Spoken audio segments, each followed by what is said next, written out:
মৃত্যুকে আমি ভয় পাই না।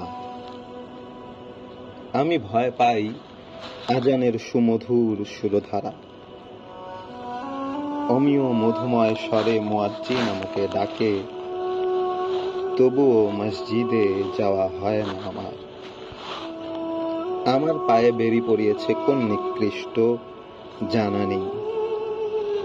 শুধু অন্তরে নিরবধি ধুকপুক করে ব্যথার দীর্ঘ নদী।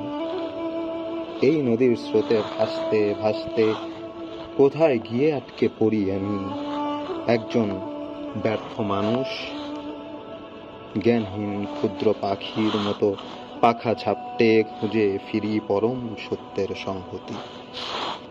আমি আজানের সুমধুর সুরধারা ভয় পাই।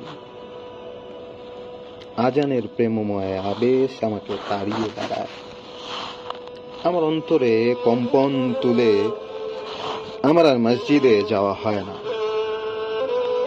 পৃথিবীতে সবচেয়ে করুণ সুরে আজান হয় বুঝি ফিলিস্তিনে, যে মুয়াজ্জিন মৃত শিশুকে বুকে জড়িয়ে মাগরিবের আজান দেয়, সে জানেও না এই ওয়াক্তে তার নামাজ আদায় হবে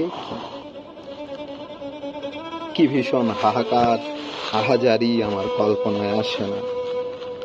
আমি স্থবির হয়ে যাই, আমার সর্বাগ্রে কাঁপুনি ওঠে, আমার মাথা ঝিমঝিম করে। একটা আসন্ন বোম্বিং এর শব্দের কথা ভাবতে গিয়ে আমি স্তম্ভিত হয়ে যাই।